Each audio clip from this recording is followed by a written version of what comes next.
प्रश्न है राजेश की बेटी की आयु राजेश की पत्नी की आयु का 1/3 है। राजेश की पत्नी की आयु राजेश की आयु की 3/4 है तथा राजेश की आयु राजेश के पिता की आयु की 3/5 है। यदि राजेश के पिता की आयु 60 वर्ष है तो राजेश की बेटी की आयु ज्ञात कीजिए। तो आइए सॉल्व करते हैं इस प्रश्न को।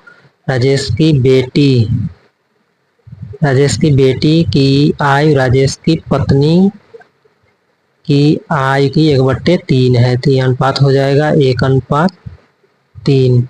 अब कह रहा है राजेश की पत्नी की आयु राजेश की आयु की 3/4 है।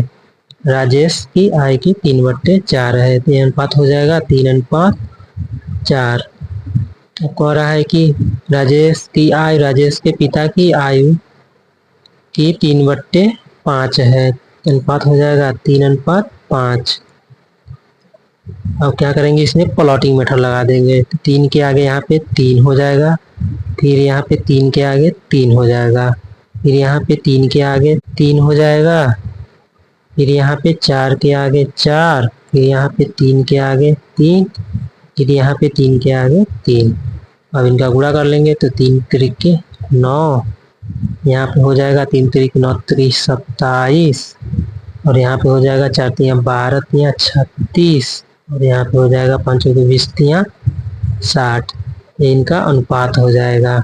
अब कह रहा है राजेश के पिता की आयु 60 वर्ष है, तो राजेश के पिता की आयु का अनुपात है 60, तो 60 से हम क्या करेंगे, 60 में भाग देंगे तो जाएगा 1 बार।